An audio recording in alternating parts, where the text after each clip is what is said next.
Welcome back, dear viewers, to part 2 of The Womb That Waited, The Grace That Spoke. If you have not yet watched part 1, pause here and go back to my channel, because part 1 tells of the wedding bells, the first hopes, the first loss, and the heavy silence that almost crushed Ifeoma's faith. It is a story of laughter that turned into whispers, and of prayers that ended with tears on the bathroom floor. But today, in part 2, we step deeper. We step into the raw questions of a woman who wonders if heaven has forgotten her. We step into the whispers of grief that cannot be explained by doctors or broken by hollow words.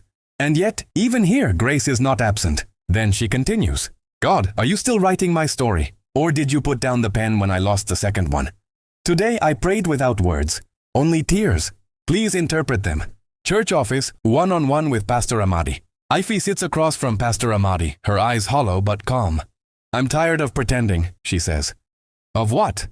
Of being okay. Of smiling when I'm bleeding. Of praising a God who won't explain himself.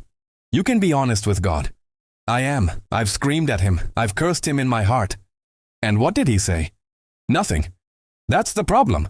The pastor leans forward. Silence is not absence. When Jesus was on the cross, the heavens were silent too. But they still crucified him, she said. Yes, but on the third day, silence gave way to resurrection. She nods slowly. I just don't know if I'll make it to day 3. Even Jesus asked, My God, why have you forsaken me? If the Son of God could ask, surely the daughter of man can too. Ifeoma sits in the empty church on a Wednesday afternoon. The light streams in from colored glass windows. Her Bible lies open on her lap. She doesn't speak. She doesn't sing. She just stares upward. A single tear rolls down her cheek. She whispers, I'm still here, even if you're not. And then, silence. No thunder. No vision. No voice. Just the flutter of a bird outside the window. She breathes deeply, closes her eyes, and for the first time in weeks, sleeps. Faith under fire does not always burn to ash. Sometimes it melts into surrender. And surrender is where grace begins. Hope, when fragile, whispers instead of singing. And yet, even a whisper of faith can move heaven. Or so we believe. But what happens when even the whisper is crushed? 3 years and 8 months after their wedding, Ifeoma sat in front of the mirror brushing her hair slowly. She had been late again, 5 days late. She didn't rush to buy a test kit. She waited until the 7th day. Even then, she opened the result with trembling fingers. 2 lines. Her hands shook. She dropped to her knees on the cold bathroom floor and whispered, Again, Lord, please, don't let this one leave me. This time, she didn't tell anyone. Not even Chibuzo. She told herself, if I protect this secret, maybe it will stay. She changed her diet. She quit work. She played worship songs softly while she folded clothes and swept the floor. Every morning she laid her hands on her stomach and said, You are not alone. Stay with me. At 7 weeks, she finally told Chibuzo. He didn't jump with joy. He didn't lift her like the first time. He just hugged her tightly and closed his eyes. Thank you, Lord. Please, let this be the one, he whispered. Doctor's office, Enugu Women's Clinic. They went for their first scan. The sound of the heartbeat came through the speaker. Fast, strong, steady. The doctor smiled. Baby looks fine. Everything is as it should be. For the first time in a long while, Ifeoma smiled from her heart. They bought nothing. Not a single baby item. But they bought a small wooden cross and nailed it to the wall of the bedroom. You go nowhere, Ifeoma whispered to her stomach every night. Sometimes the deepest faith is not shouted in church. It's spoken in quiet rooms, in the dark, by women who have tasted death and still dare to hope again. Month 2 passed, then 3, then 4. Ifeoma started writing letters to the unborn child. She never used a name. She simply wrote, To the one who stayed. One letter read, I don't know what your face will look like. I don't know if you'll cry loudly or just stare at me. But I've waited for you. I've begged for you. I've screamed at God for you. Please, don't go. One morning at 5 months, Ifeoma woke up and stretched. Something felt wrong. Her stomach felt light. Too light. She placed both hands on her belly and said, No, please, don't do this. She rushed to the bathroom. Blood, she screamed. Chibuzo, already dressed for work, ran back in. Hospital, now. Emergency room. The doctor moved quickly. Nurses surrounded her. Ultrasound, silence, another machine, another silence. Then came the words that shattered everything. The baby's heartbeat is no longer present. The room spun. Ifeoma screamed, loud, gut-wrenching, raw. No! Not again. No! God, please! No! She fought the nurses. Pulled out tubes. clawed at her gown, collapsed on the floor, begging God to reverse time. Chibuzo tried to hold her. She pushed him away. "Don't touch me. Don't say anything. Just let me die. There is a pain that does not speak. But there is another, the kind that screams so loud even heaven must flinch." That was Ifeoma's cry.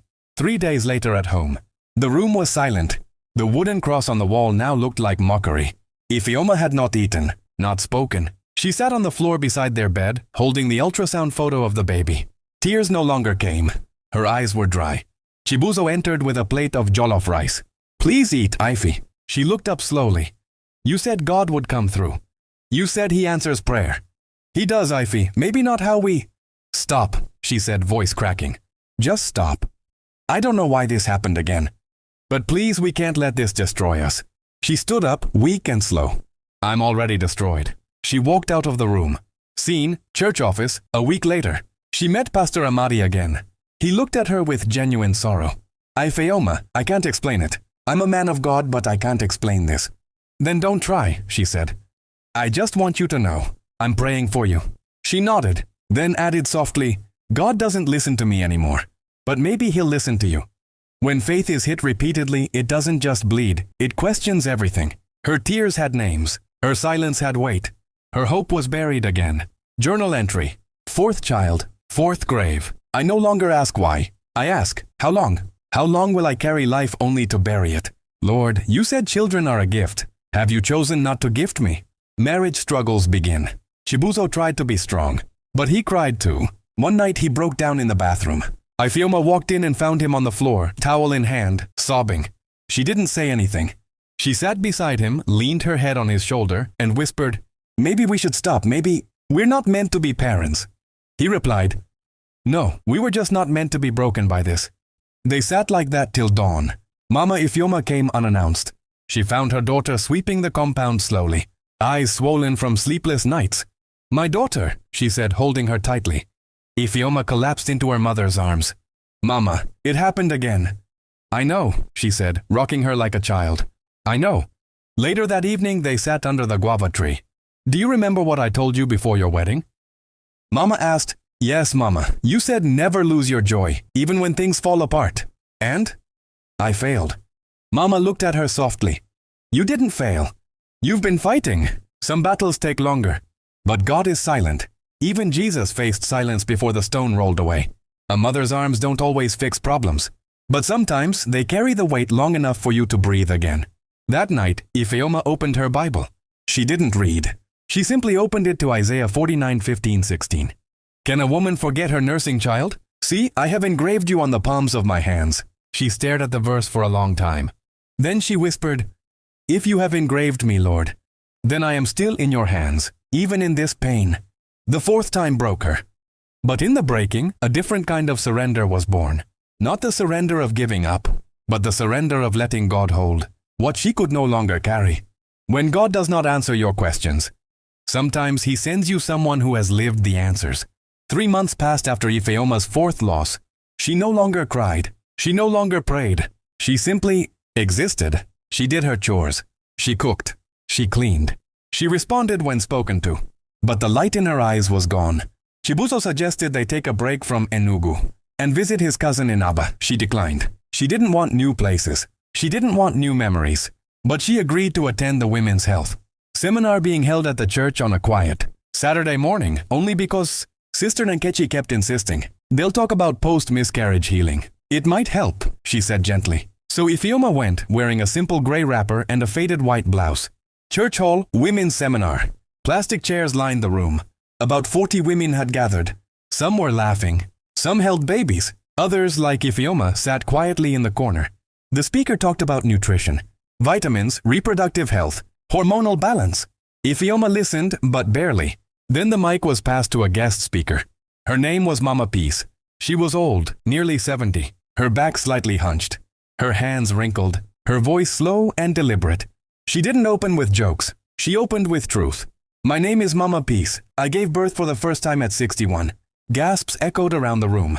"Yes, I said 61. After 6 miscarriages. After 5 stillbirths. After menopause." Ifeoma sat up, her eyes fixed. "They called me cursed. My husband married another. His family said my womb was like a dried river. I nearly believed them. She paused. But one night, when I had stopped asking, when I had stopped hoping, God spoke, not through thunder, not through prophecy, but through an old song from a little child on the street.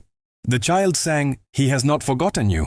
"Mama, he has not forgotten." I went home. I fasted for 7 days. I prayed only one prayer, "God, remember me." She turned to the women. "I am not here to tell you that it will be easy. I am here to tell you, he does not forget. He doesn't owe you speed. He gives you a story that will break chains for others." Silence fell. Tears fell too. And for the first time in months, Ifeoma wept. Not the angry tears, not the dry tears. She wept from a place too deep for language. After the seminar, outside the church, Ifeoma sat on a bench under a small tree, still crying softly. Mama Peace walked toward her and sat beside her. She said nothing at first. "You are carrying a story, child." Ifeoma wiped her eyes. "I'm carrying shame." "No, my daughter. Shame is the label people give to the process God is still writing. I've buried four. Then your testimony will be 4 times stronger." "I'm tired. So tired." Mama Peace gently took her hand. "Rest then. Rest in his presence. But don't close your womb to hope. It still has breath." Ifeoma looked up at the woman. "Why are you so sure?" "Because he remembered me.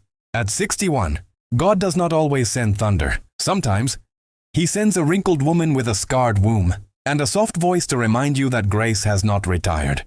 Ifeoma came home and didn't speak for hours. Then, just before bedtime, she brought out her journal. She hadn't written in weeks. She opened to a fresh page. Wrote slowly, "I met a woman today. Her womb died before her faith did. Her arms were empty for decades, but God still remembered her. Lord, if you remembered her, maybe, just maybe, you will remember me too." Chibuzo in the bedroom, reading Psalms. He looked up as she entered. "How was the seminar?" he asked gently. She sat beside him. "God sent someone, an old woman, with a new testimony." She reached for his hand. "I'm not ready to try again. Not yet, but I think I'm ready to believe again." He squeezed her hand. "That's enough for today. Faith doesn't return in a flood. Sometimes it tiptoes back, like a visitor unsure if it's still welcome. But when it finds a cracked door, it enters." 1 week later, small prayer altar at home. Ifeoma woke up at dawn. She laid a wrapper on the ground, opened her Bible to Isaiah 54:1. "Sing, O barren, you who have not borne. Break forth into singing and cry aloud." She whispered the verse aloud, then said quietly, "I have nothing left to sing with, but I will whisper." She sang a song softly. "You are too faithful to fail me." Her voice cracked, but she didn't stop. She sang and wept and sang again. Day by day renewal montage. Something shifted, slowly, softly. The weight didn't disappear, but it was now shared. Hope began to bloom like a flower from cracked earth. Ifeoma began journaling again. She rejoined the women's prayer group. She laughed, just once, at a joke on TV. She resumed cooking for neighbors. She said amen without doubt. A quiet day at home. 2 months later, Chibuzo returned from work early. Ifeoma was kneeling by the bed, praying. He stood at the door and watched silently. When she finished, she looked up at him. "Chibu," she said, "if God gives us another, we will not call it a chance. We'll call it mercy," he replied. They embraced. God didn't give her answers, but he gave her a reminder that the author of her pain was still the author of her peace. And that was the beginning of grace, again. After storms, some souls don't celebrate the sun. They sit in silence, hands on their hearts, hoping it's not another false dawn. It was on an ordinary morning, the kind that didn't smell like miracles. A rooster crowed far in the distance. Chibuzo was ironing his shirt. Ifeoma was washing beans in a bowl. She paused. Something felt off. A strange heaviness. Not illness, not fear. Just different. She looked at the calendar on the wall. "Chibuzo," she called gently. "Yes, Ife? When was my last period?" He turned slowly. She sat down. Narrator's voiceover. This time there was no test stick celebration. No jumping in the kitchen. No loud praises. Just 2 people, sitting in the silence of another beginning. Doctor's office, later that week. Dr. Naji smiled faintly. "Yes, positive, roughly 6 weeks. All signs are stable. For now." Ifeoma nodded, no smile. Chibuzo held her hand gently. "Doctor, what do we do differently this time?" he asked. Dr. Naji leaned forward. "Rest, peace, no stress, no overthinking. If you believe in prayer, then stay in it. But stay calm. Ifeoma nodded again. Still no smile. Still no tears. It wasn't that she didn't believe. She just couldn't afford to hope too loudly again. Grief had taught her to carry joy with gloves. Home, 1 week later. They didn't tell anyone. No family, no friends. Not even Pastor Amati. They didn't buy anything. No baby socks. No wrappers. No list of names. Only quiet songs played every evening. And a short prayer whispered every night. Lord, if this is the one, thank you. If it's not, help us survive again. Ifeoma's journal. She wrote on the first page, "This time I carry you with silence. No announcements. No names. Only worship. If you leave, I will bless him. If you stay, I will still bless him." Month 2. A subtle shift. The nausea came. The fatigue. The heaviness. It was real. The doctor said the baby was fine. Heartbeat, strong. Movement, normal. "We're progressing," he said. Still, Ifeoma told no one. When her belly began to swell, she wrapped herself in loose gowns. She didn't sing loudly in church. She didn't testify. She only bowed her head deeper during worship. Women's fellowship, afternoon gathering. Sister Nkechi leaned close during refreshments. "Sister Ifeoma, are you okay? You're glowing." Ifeoma smiled faintly. God is working, slowly. This was not a season of dancing. It was a season of trembling worship. She was not celebrating. She was surviving in faith. Chibuzo came home early. He found Ifeoma humming softly, folding clothes. "You seem lighter today," he said. "I worshipped for 30 minutes without fear," she replied. "That's a miracle. Every second this child stays is a miracle." He knelt beside her, laid his ear on her belly and whispered, "You're safe. You're loved. Stay with us." Month 5, doctor's report. "Everything looks good. No signs of complications," Dr. Naji reported. Ifeoma looked up. "This is the farthest we've ever come." The doctor nodded. "And we'll keep going, 1 week at a time." Chibuzo smiled for the first time in months. But Ifeoma, she still kept her joy folded in prayer. At 7 months, as she lay in bed, she felt the baby kick. She gasped. She called out, "Chibuzo." He rushed in. "It moved. It moved, Chibu. It's dancing." They laughed. Not loud, but real. She cried. He kissed her forehead. "Ifeoma, God is remembering us. Sometimes healing does not arrive with lightning. Sometimes it comes like a baby's gentle kick. Small, quiet, but filled with promise." Month 8, they finally told one person. Pastor Amati sat in his office, stunned. "You mean, you're pregnant?" 8 months, Ifeoma said softly. "Why didn't you tell us?" "We were afraid joy would make us careless." The pastor smiled. "God has hidden you under his shadow. This one is different." He stood up and placed his hands on her shoulder. "Lord, protect this child. Bring him forth as testimony." Chibuzo added, "If it's a boy, we will name him Nkena, what God has given." Delivery day approaches. Ifeoma packed her hospital bag in silence. She added her Bible, her journal, a tiny baby vest, a gift from Mama Peace. She sat on the bed and looked at her belly. "We've come far, you and I. Just a little more. I believe. I believe." Grace didn't shout this time. It whispered. It walked slowly beside her. Every heartbeat was an echo of mercy. And she was ready, this time, not just for a baby, but for a miracle. After all the pain, all the tears, and all the loss, God didn't just remember Ifeoma. He answered with more than she asked. Because when heaven opens, it pours. The sky was heavy that Thursday morning. Clouds moved like slow curtains across the city. Inside the maternity ward at St. Cecilia's Specialist Hospital, the halls were quiet, nurses in green scrubs moving briskly from room to room. Ifeoma lay on the bed, dressed in a pale blue gown. Her belly was full, round, and resting like royalty. She had reached 39 weeks. This time, there was no panic, no emergency, no racing heartbeat, just calm expectation, baptized in prayer. Chibuzo sat beside her, holding her hand tightly. "Can you believe we're here?" he asked softly. "No, but I believe God," she replied. The doctor walked in. "We're ready. It's time." Some labors come with screaming. Some come with fear. But this labor came with peace.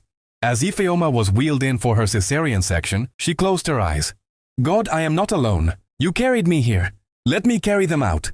Chibuzo waited outside, pacing, palms sweaty, his Bible in his back pocket. He whispered Isaiah 66:9 over and over. "Shall I bring to the moment of birth and not cause delivery?" Minutes felt like hours. Then the door opened. The doctor appeared, pulling down his face mask. "Congratulations," he said. "Your wife is doing well." Chibuzo exhaled. And the baby? Which one? The doctor asked, grinning. Chibuzo froze. Wait, what? Twins. One boy, one girl. Healthy, strong, loud lungs. Chibuzo fell to his knees right there in the corridor. You're a god of double portions, he cried. Recovery room, 2 hours later. Ifeoma lay on the bed, her face glowing with sweat and relief. 2 bassinets stood beside her.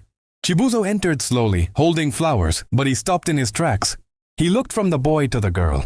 He looked at his wife. He dropped the flowers and burst into tears. You carried 2? I didn't know, Chibu. I really didn't. They were hidden.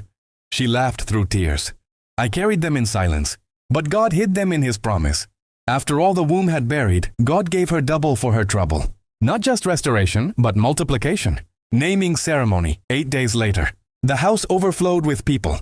Women wore colorful head wraps. Men clapped and shouted in joy. Neighbors came bearing yams, rice, and even crates of malt. Mama Chibuzo, the once doubtful mother-in-law, danced without stopping. Tears rolled down her cheeks. I judged too quickly, she whispered to a friend. This woman is a blessing. Pastor Amadi stood to name the children. He raised the boy and declared, His name shall be Nkena, what God has given. Cheers. He lifted the girl. And her name shall be Nkiru, the best is yet to come. More cheers, ululations, drums. For the shame she endured, the Lord has honored her with a double portion. Pastor Amadi thundered. She didn't just survive. She overcame. And in her arms were the loudest testimonies of her life. Later that night, bedroom. Ifeoma sat on the bed, Nkiru sleeping on one side, Nkena on the other. Chibuzo was adjusting mosquito nets over the cradles. She whispered to herself, 4 graves, 4 dreams buried. But then came the 5th and 6th, like 2 stars falling from the hand of God. She reached for her journal and wrote, You remembered me. Not just once, but twice. You made my womb a testimony. You gave me beauty for ashes. Let this house sing your name forever. Church testimony service, Sunday morning. The church was full. Everyone waited. Whispers moved through the crowd. Have you seen the babies? Twins, oh. One fair like mama, one dark like papa.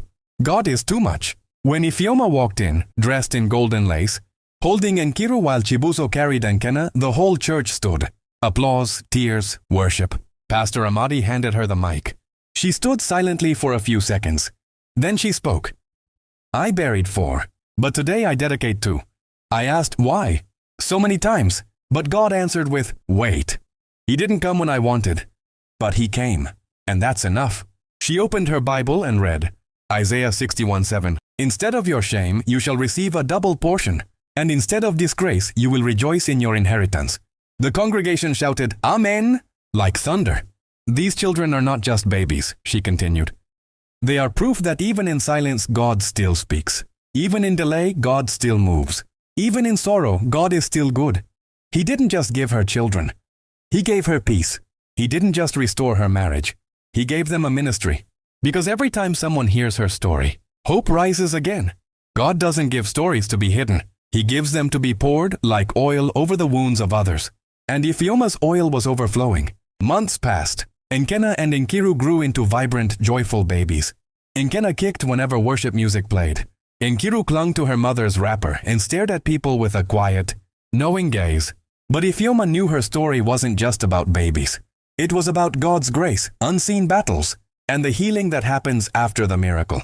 Chibuzo returned home to find Ifeoma sitting on the veranda, speaking to 3 women, young, quiet, and visibly broken. One of them wiped her eyes with a handkerchief. Another held her belly protectively. He listened quietly from a distance. You may think God has forgotten you. Ifeoma was saying, but He hasn't. I thought so too. 4 times. She paused. And yet here I am. Not because I prayed more. Not because I was holier. But because mercy found me again. The women nodded, tears falling freely now.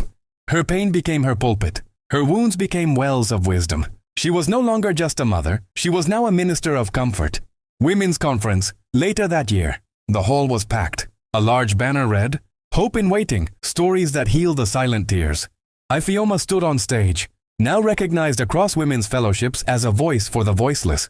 She smiled softly and began, I came today not to impress you with big words or stories I read from books. I came as a woman who has stared at the ceiling asking God, why me? I came as a woman who once thought my womb was cursed. My prayers rejected and my joy permanently suspended. But God.